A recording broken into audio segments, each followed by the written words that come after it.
So we're going to address a very interesting topic over coffee today, and we're going to speak about all things complexity. But before we do that, I thought it might be apt just to provide a little bit of context first. And first, we have to think about, because we're mostly going to focus on the organizational work context. And when we think of organizations, it's essentially a group of people that work together as a collective in order to achieve complex or just goals in general. But I mean, in the current business environment, leaders have to take things like the economic, both macro and micro competitors, people that provide you with the resources that you have to take into consideration, the client's needs, political environment with which all of this happen, a global political environment as well that constantly impact economic factors, and of course socio type of things that occur at the same time. And these are all a lot of variables that leaders have to take into consideration simultaneously while considering whether their internal talent is apt to meet these challenges, make sense of these complex contexts. So you already, and now if you think about the decisions that need to be made into the future, projecting into the future, add that time element to this, and suddenly you've got a vast amount of variables that leaders have to take into consideration when making decisions. So given this context, we're really interested in exploring the topic of complexity from a talent point of view, and how can you select and prepare people to really meet the challenges that's going to present itself. This is certainly one of those massive topics that can feel overwhelming. If we look historically, the way in which the world has progressed, in which the world of work has changed, I don't think any person listening to this podcast or anywhere out there will argue that the world is getting increasingly complex. And we need to be able to equip people firstly, and ourselves to be able to deal with this complexity. And I mean, complexity theory has been around since the late 20th century and was deemed to be one of those buzzwords or topics of interest that was going to dominate the 1990s. And I mean, since that, we've seen complexity going from just looking at complex environments or complex systems to actually how do we deal as individuals within these complex systems with the massive amount of information that we are confronted with, stuff that is sometimes completely new, completely ambiguous, and we have to be able to make sense of that firstly and be able to identify where relationships exist, if there are connections between things that aren't necessarily seemingly obvious. To be able to figure out how these things work together and what impact, cause and effect they will have on things that we do today, things that has to be done tomorrow. So I think it's one of those topics that it would be critical for every person or every organization to consider embedding in the way that they work with talent, in the way that they work with the development of their people, because all evidence shows that the world is just becoming more and more complex, and just all of the changes that happens. You mentioned earlier that complexity is something that can be influenced a lot. And I think that's a very important point to make. A lot of factors out there can influence how complex we perceive our job to be in any given time. I mean, the pandemic showed all of us how in an instant the way in which we show up for work can change and add complexities to our daily tasks. Well, Cobi, just reflecting on these three important things characteristically about this phenomenon that we need to discuss, and to a certain extent, maybe it's not that things are, perhaps challenging the idea that things are getting more complex. Maybe things have always been complex. We're just starting to unravel, how nature and our interaction with it and our influence on it is playing out. But three important things that I think you mentioned that needs to be taken into consideration is the fact that we're working with novelty. You said something that's new, that you haven't encountered before. You mentioned that things are interconnected, and that there's several pieces and its interrelationship that you have to take into consideration. Absolutely. And then the solution, like you said, to it isn't upfront. It's not easy to immediately infer what the right course of action would be when you confront this phenomenon of complexity. Or the impact of that decision, I would like to make the argument, and Cobi, tell me if you agree or not, that when we speak about complexity here, it's something external to the individual, and we're interested in how they deal with the three mentioned characteristics that we referred to earlier. Yeah, no, absolutely. And I think everybody is in a point in their lives where you realize, which speaks to your whole idea of, we're only just now realizing how complex things have always been, but realizing that we are confronted with a massive amount of information on a daily basis. We are confronted with a massive amount of decisions that we need to make. I love the fact that you're using the information landscape as an example to and illustrating the importance of something like cognitive ability as well, because I think in the past, and just show how our interaction with the environment spurs new types of complexities. You might have gone to a library and you would have had limited information, but you had a third party that might have vetted the quality of the sources that you're reading. Now we've got the privilege of a vast amount of information to our availability with the internet that's interconnecting people. But how do we make sense of the quality of that information and verify that what we're working with is in fact appropriate, relevant, reliable, and are going to help us to make accurate predictions and accurately that we're in. And I mean, now more than ever, that horsepower, that cognitive ability, that ability to critically evaluate information is especially important. So, taking complexity as a point of departure, is it correct in saying, and I'm referring here back perhaps in the early 1990s to the work of Hunter that they've did, where they've taken, they didn't say that they measured complexity, but complexity was almost like a moderated variable between cognitive ability en route to perform on your job. And what that implies is that the more complex your job is, the more it's going to count in your favor if you can process information effectively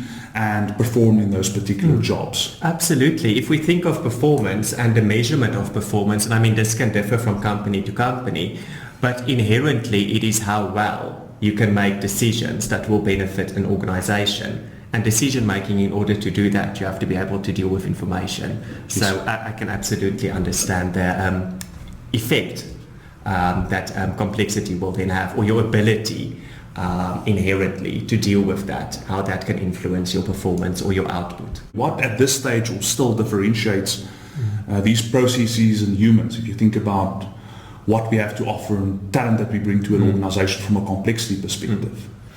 Yeah, I think here we need to move away from just the concept of dealing with complex information for a minute, because certainly there are processes or jobs that can be automated, and we know that there is the moral dilemma at this stage in the world of what do we automate and what don't we, in terms of are we going to cause a loss of employment for massive amounts of people. And I think we can't exclude the third world country context that we as South Africa are in, because I think a lot of the automation or the technological advances might not necessarily be something that can be implemented within our context immediately, because we have a lot of unemployment, we have a lot of people in your blue collar type of positions, in types of roles that, if we think manufacturing, if we think construction, a lot of things that could potentially be automated.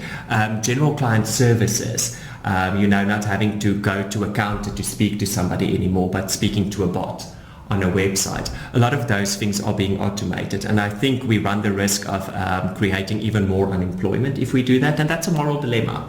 That's probably a different podcast and a different topic, all in all together.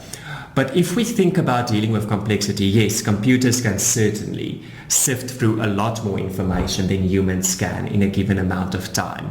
But will a computer have the knowledge, or will the algorithm be specified well enough, or will it be able to learn from itself where those connections are, specifically the non-obvious ones that come with human experience, that come with human knowledge of systems, and that come with a whole range of other human skills or abilities. Because measuring complexity in and of itself is very broad. It's very overwhelming. It's very, can you? Where if we break down the fact that to be able to deal with complexity, a person needs a set of skills, then we can start hypothesizing that, well, I can measure cognitive ability. I can measure a person's, let's say, resilience, because people will have to deal with setbacks. Maybe the decision that they make is not the correct one. They get some feedback on that, or some or other consequence for the organization. So you need to have some measure of resilience. You need to have some measure of openness, a willingness to learn, a willingness to unlearn even, to be able to deal with all of this information. And these are things, if we think about emotional intelligence, personality, cognitive ability, where measures do exist. But it is about how we put this together to provide an image of how well a person will be able to deal with complexity. I just quickly want to take a step back, and what I also hear is that computationally, and then here's where I think we have to acknowledge human limitations. Sometimes we think fast and make quick connections, but we struggle to assimilate and make sense of vast amount of information at the same time. And computationally, that's where computers are extremely powerful.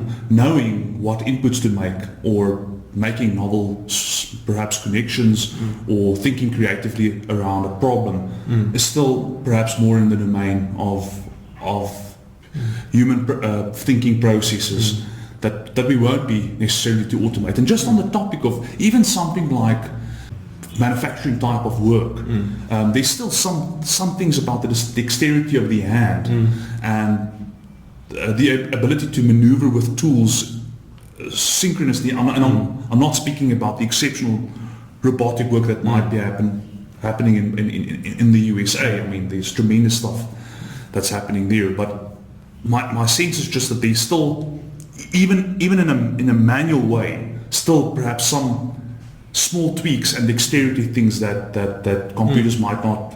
Well, here we're moving a bit into complexity of a different nature, yes. But still have to be considered.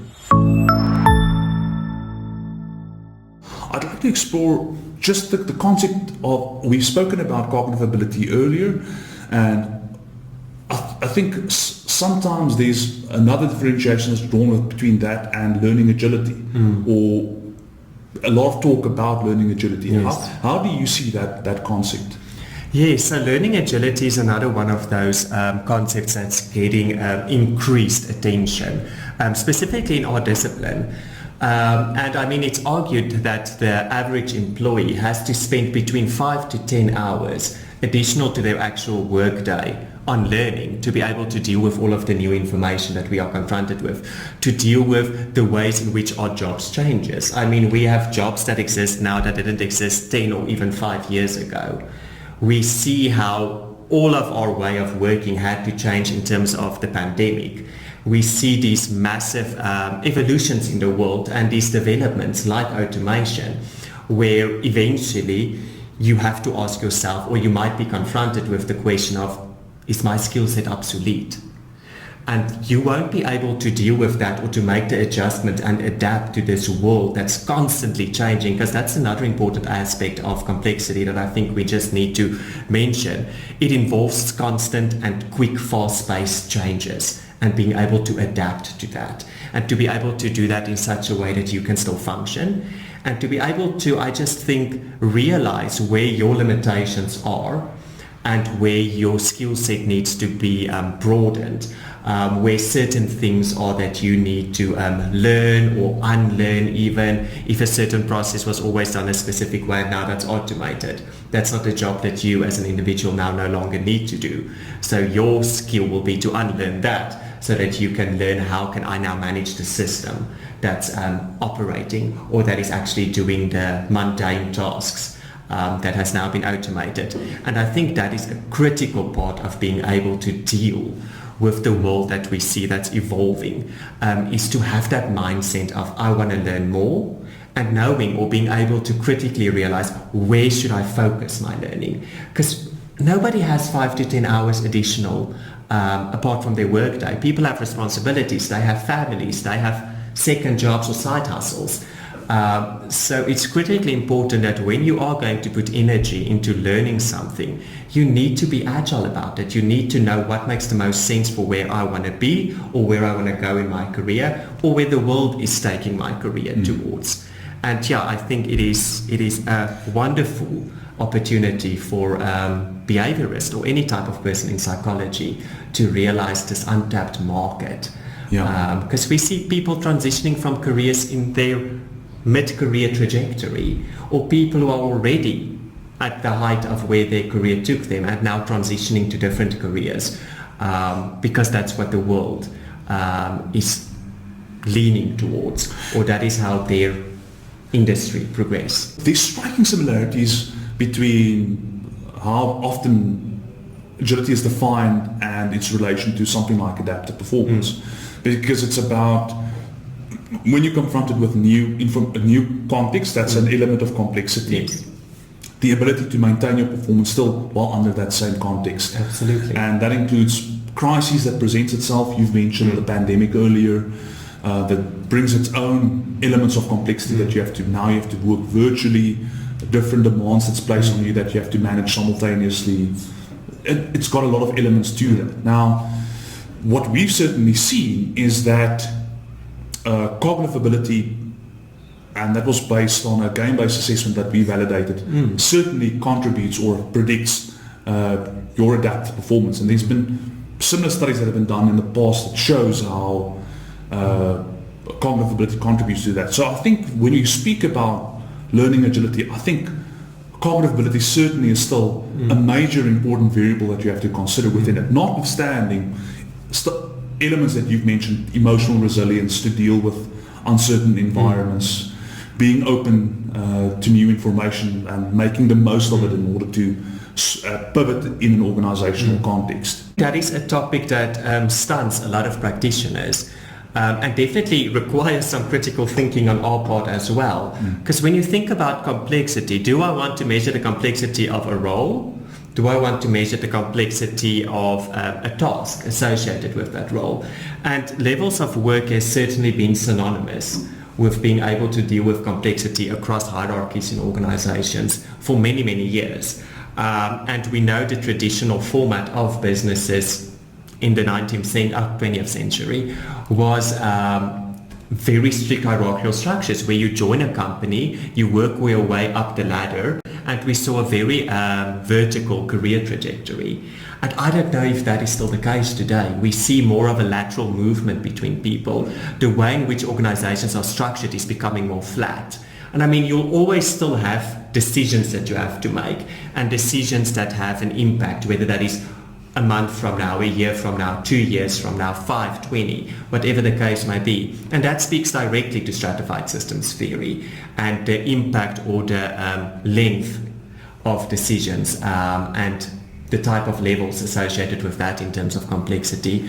But I think we live in an exciting world where we see organizations moving from departmental structures to teams of teams, or having people fulfill cross-functional roles, where in one team you might be the decision maker.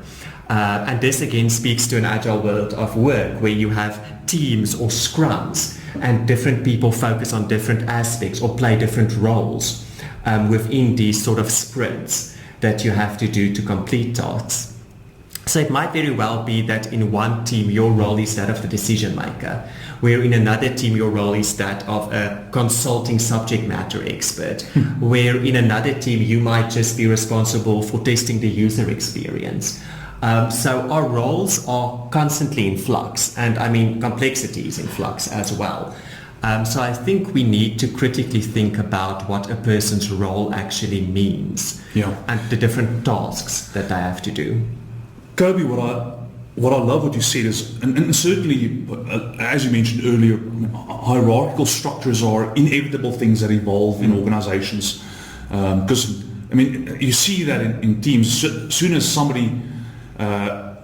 people as a collective have to make decisions, that you need somebody that steers the direction of that conversation towards a decision. Otherwise, you'll just keep on deliberating. Absolutely, yeah. But with that said, I mean, obviously, how higher you move up in the hierarchy, there's longer time span strategically that you have to consider, and that is an element that can give you a proxy almost of whether a job would become more complex or not, or how many people you manage and how many of their specialized knowledge, almost like an orchestra. I mean, different instruments and different people playing the instruments, and you have to bring this all together to make a beautiful piece of music that their audience would enjoy. That is level of work certainly is an element of complexity. Absolutely. But to your point, I mean, these days people are required to work cross-disciplinary, and that adds to the complexity. And notwithstanding that, I mean, even with the professionalization of work, you still have people that perform highly specialized tasks. Think about a physicist contemplating the nature of the entire universe. That isn't tied to a level of work, but it's still immensely complex type of work that needs to consideration. And so if you only take levels of work as a proxy variable of whether something is complex or not, you might be missing out on this cross-disciplinary nature and the agility required with it, or the complexity with the professionalized and highly skilled and specialized knowledge and skills that people sometimes have to have in certain professions. Yes. And so even though a physicist or a neurosurgeon might not be a leader in a particular organization, doesn't mean that they're not busy with complex type of work. Yes, absolutely. And I think this ties in with where we can look at something like skills or experience or prior learning as well, because I completely agree with you. Levels of work, not saying it does, but it might miss out on the entire lateral career trajectory or a professional career trajectory, because it focuses on climbing up the levels. And how many CEOs are there in a company versus how many blue-collar workers? So it's not a career path for everyone, but certainly everyone's job might have an element of complexity in it. And I think we also need to make a distinguish here between what it means to be in a certain role. Because yes, a physicist will definitely have a highly complex job, the same as a surgeon, for instance. Making an argument, is a surgeon's level of work less complex than that of the chief HR officer in the same hospital? And I don't think that's necessarily a comparison that we can make, because will the CHRO be able to do the surgeon's work? Probably not. He wasn't trained in that. Will the surgeon be able to do the CHRO's work? Probably not, because he wasn't trained in HR things. And this speaks back to what you mentioned earlier about education, about the quality of education. So I think there's certainly a point where we have to realize, yes, there is complexities to every single job, but every single job will also have very specific skills or requirements in terms of qualification or experience that we cannot take out of this whole discussion around complexity. Well, in a certain sense, specialization is actually a division of labor to reduce the complexity of knowing everything. Yes. I think that's why you're seeing that for low, mid and high type of complexity jobs, cognitive abilities remains predictive. Yes. And it's always going to count in your favor even if it's only incremental and small changes that you bring about in your job. It's always going to count in your favor if you can take that little initiative and or bring about incremental innovations in how things are moved around logistically or shifted. I mean, if you're in a pack house working in a truck company and you can find a more innovative way to get things quicker to the client. So it's always having this sort of agility to learn on the spot and make these incremental changes, irrespective of, there's always going to be some complexity that you can help to improve on or work with. And that's why I think you see such a generalization of the predictability of something like cognitive ability. Absolutely. And I think this speaks to that whole concept of general mental ability versus specific abilities or skills. And certainly if we think as a practitioner, now do I have to go and evaluate the complexity of each and every single role that a person might fulfill in a job before I set up a selection battery? Or do we then rely on something like general mental ability that gives you a general indication of how well a person will be able to deal with it, and then the rest might be on the job learning, might be qualifications, etc. Because I think it's very important what you mentioned earlier as well. is the quality of education the same? Is an HR degree the same at University A and University B? Might one university teach a specific skill set and another university isn't teaching? And I mean, these are all things that we can learn. These are experiences or knowledge that we can gain. But you need to have that general mental ability to be able to at least equip yourself to do that. So is it as easy as measuring factor G and being done with it? And sometimes with a properly constructed and demonstrated to be valid cognitive measure, that's obviously a condition, might be a better indication of somebody's ability to deal with complexity than unless you know what the qualities of the education that somebody receives. I mean, almost in both terms, you need to know what the qualities of the predictor that you're trying to make an inference from.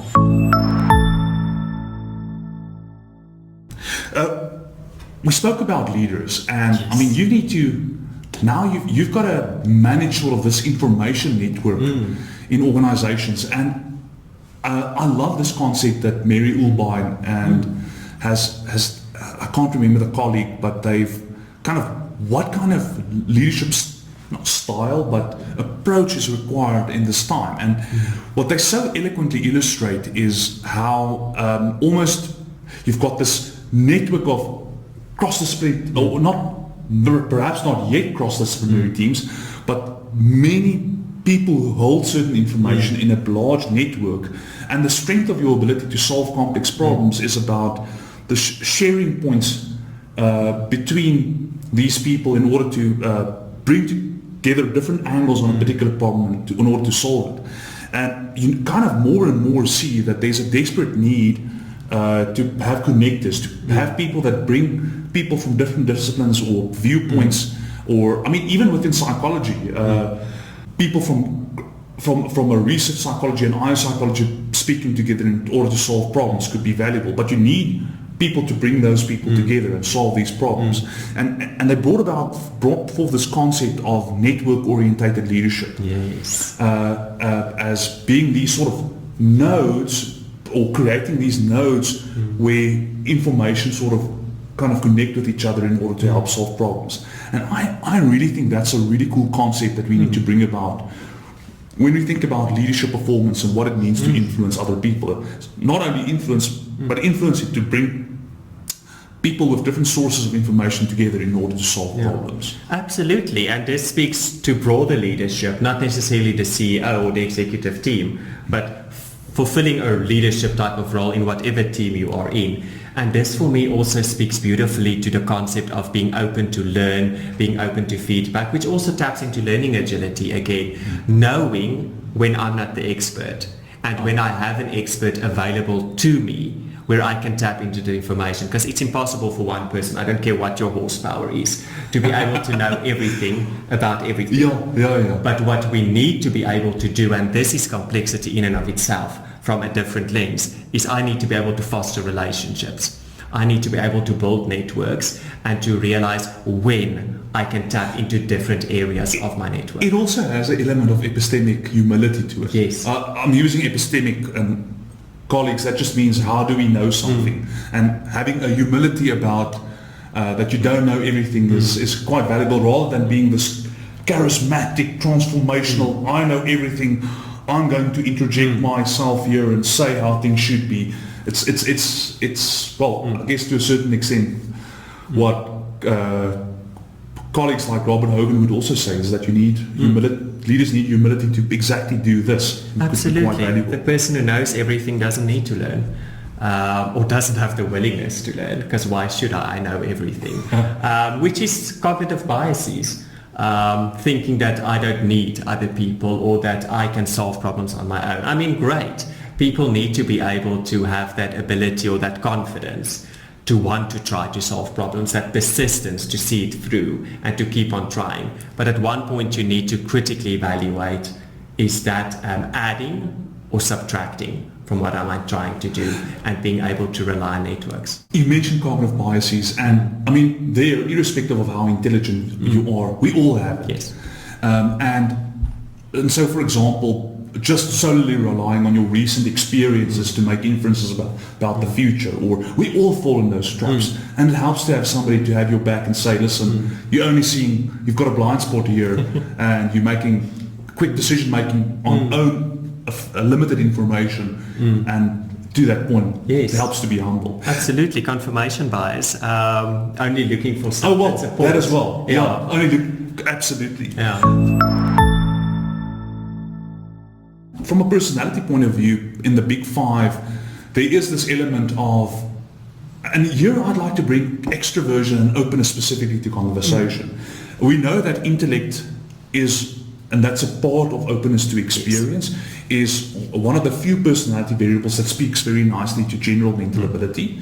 And that kind of gives us a window into a personality aspect that might help you to deal with complexity. And if you take personality, that might be questions like, I enjoy abstract conversation or philosophical conversations, ask people around information, like, do they have a preference for that?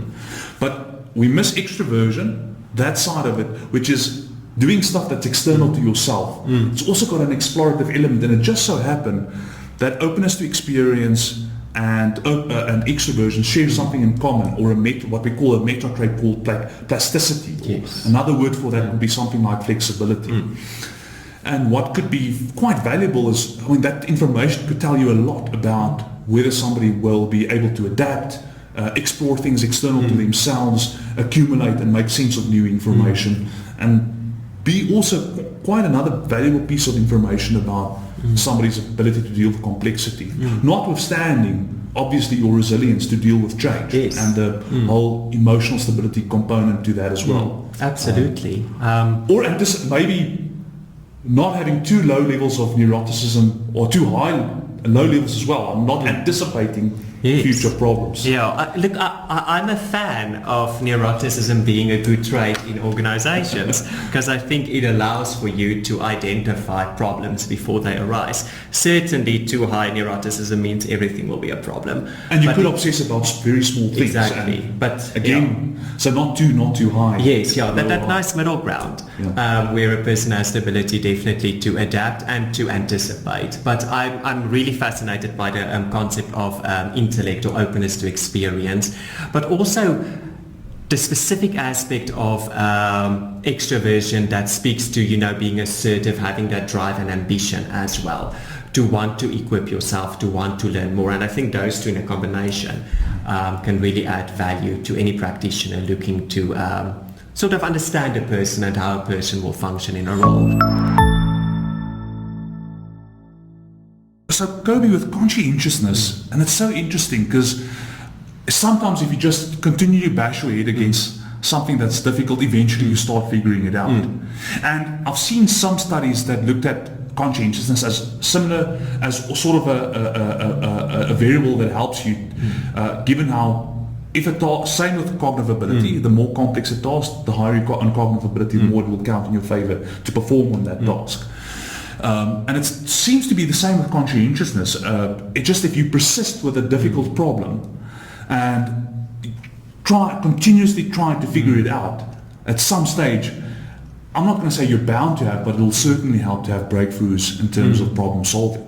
So I think conscientiousness could also play quite an important role. I mean, maybe being explorative and open could help you to explore different angles on a complex problem, but seeing it through, conscientiousness might count in your favor. Absolutely, and I agree with what you're saying. I have been a naysayer of high conscientiousness in the past, because I always have this idea of, will it impede on a person's ability to be flexible or to adapt to change? But I think the critical point that we are making here is, you can be as flexible as you want, you can be as explorative as you want.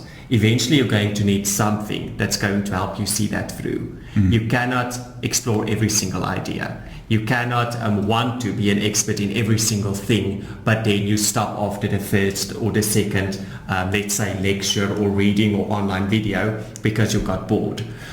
So I think there's definitely an element of that conscientiousness that speaks to that. And it just, I think it gives a person that sort of... To your point, Cobi, I'm sorry that I'm interrupting. No. To your point earlier, I mean, there is elements of conscientiousness that could be concerning. I mean, conscientiousness can be divided between industriousness and orderliness as part of this 10 personality aspect thing. And what I'm wondering is, especially that orderliness side. Now, we know, imagine if you very high on too high on neuroticism, and you've got this need to constantly put things in order. You might become obsessive about, especially obsessive about small things. And from a complexity point of view, perhaps sometimes conscientiousness can count against you from that perspective. Whereas the industriousness side of it really helps you to see problems. You just keep on working hard to see things through. Yeah, I do like that. I do think there's definite merit in orderliness as well, because, but this is the thing with personality. It's like not too much of, but not too little of. Yeah. But there is that sort of happy middle ground, because when you are thinking of complexity, specifically dealing with complex information, gosh, to be able to order that out and to be able to separate that and be able to critically look at that, I think that does require a measure of orderliness. And sometimes the devil's in the details. Absolutely. And again, speaking to our different biases, sometimes the tick list approach might be the way to go about it. So there's, I think it just speaks to what we all as practitioners know about personality. There are strengths and blind spots for each and every type of personality score. Maybe this is like a yin-yang thing around complexity, where you, at one side of the thing, you have to make sense of it and explore it, but the other side is you have to simplify it into its parts and create stability. So it's like this to and fro, we have this dynamism between making sense of new stuff and then stabilizing stuff again so that we can function and not be overwhelmed constantly by complexity. And it's this, I've heard someone use the concept at one stage, controllable incongruence. If the incongruence, the complexity is too much, it becomes overwhelming for us. And that's why a little bit of order, a little bit of stability helps to maintain that and creates a safe place for us to explore the complex side of, and it's an oscillation between keeping things stable and keeping things, folks, if you don't know, Cobi crosses his fingers when he has to remember something, so that's what you see here. And I think there's this oscillation between these two things, between meta-trait stability and plasticity. Meta-trait stability means conscientiousness, neuroticism and emotional stability, and stable functioning in that respect. That is useful. That's the control side. The incongruence is the exploring things external to yourself, and we have to oscillate between these two things constantly to survive in the environment. Yeah, absolutely. And I nodded my fingers because I wanted to remember that you mentioned the safe space. And this is definitely a topic for a different podcast and another episode where we look more at an organizational view.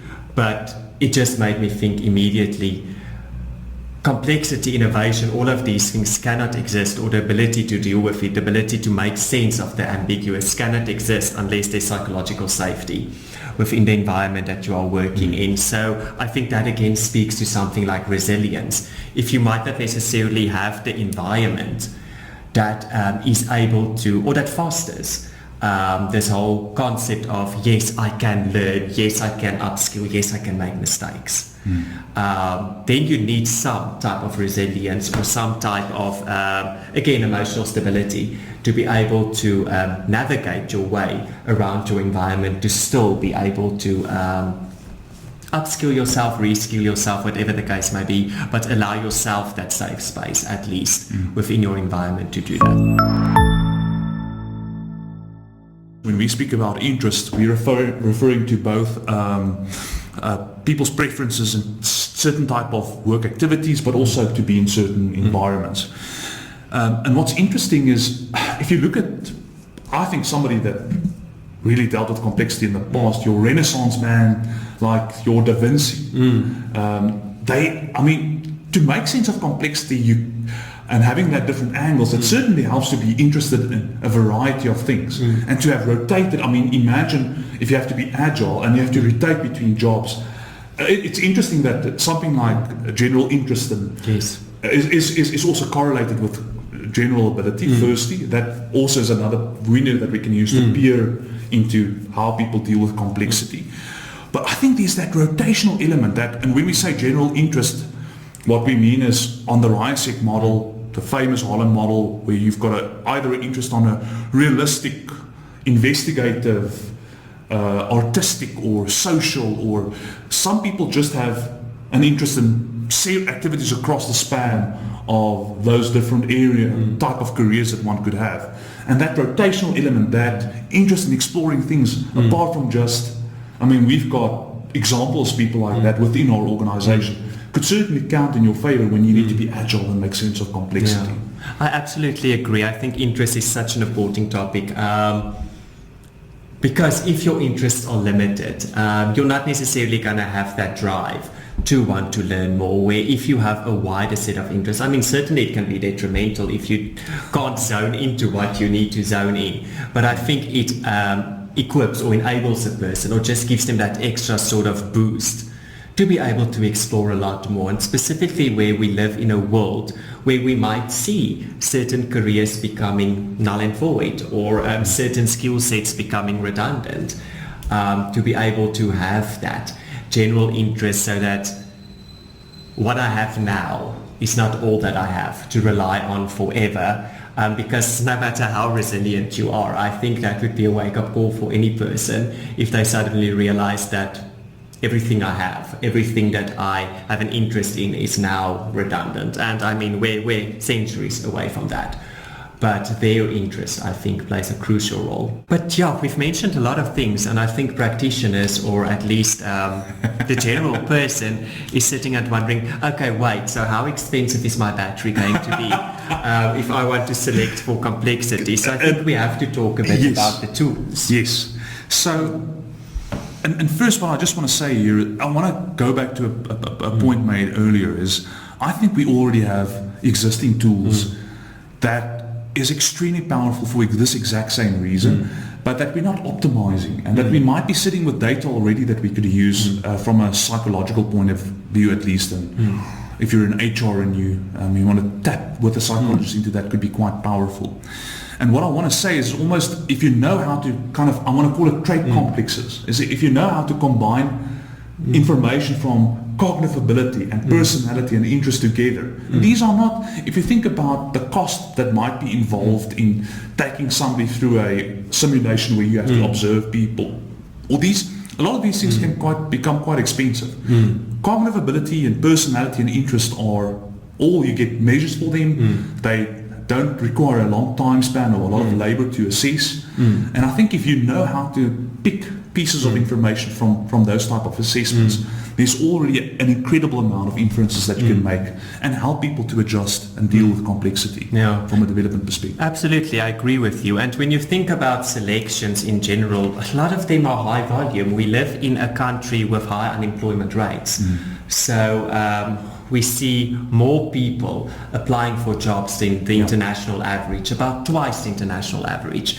So I think it's also for companies or for practitioners working in organizations so critical to realize that when you have to screen people out, the most basic place where you can probably start is then general mental ability, because you don't have to know yet what specific skills a person has. And certainly that's something that you can add into your batteries when you start sifting throughout your candidates. But to have just steps in place, and I think general cognitive ability is a good place to start. Sure. Yeah. I also like that you said knowledge and skills can be acquired. Yes. But to deal with complexity and make that jump or learn something new, the ability to acquire new skills and the ability to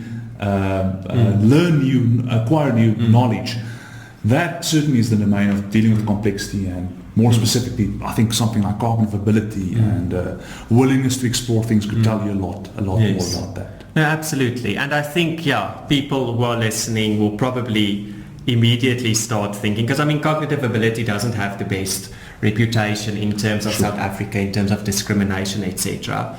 So I think it's critical for us. There's not one test that's the answer to everything. We've talked about this. There are a variety of cognitive ability assessments, a variety of personality assessments. I mean, there are level of work type of assessments. I mean, it's up to us as practitioners to pick and to choose and to design our battery. But I think it is something that ethically we have to consider, is that your measures of general ability of a non-verbal nature might be more appropriate for lower levels of complexity jobs. Where if you look into higher levels of complexity jobs where people is, let's say, required to have a university degree, we can assume less discrimination between verbal measures of cognitive ability, because this person will have a general ability to speak or to communicate in English. Thoughts on that? Just to that point, Cobi, and we know that there is always the potential for adverse impact. And what I mean with that is potential, even though the tests are not biased, population differences play out, and you might inevitably sit, if you don't make morally fair decisions, end up with possibly discriminatory type of practices. And from an adverse impact point of view, that's why it's quite so useful. And we know that personality has also very high predictive estimates, especially if you look at stuff like integrity. In this case, we're talking complexity, so we're speaking about meta-trait flexibility. But we know that when you include personality measures, you reduce adverse impact, because there's less mean group differences on something like personality. And the same with interest. So by using a more holistic battery, you cancel out the chances that you might discriminate as well. Another reason to take the holy three, if I can put it that way, and throw it in if you want to use it in an assessment battery to select people for dealing with complexity. No, I like that. It highlights the importance for us as a practitioner to understand the role that we are selecting for, and to understand the information that we get from the assessment that we use to be able to apply that. Not just for who we select, but how we develop people further within an organization.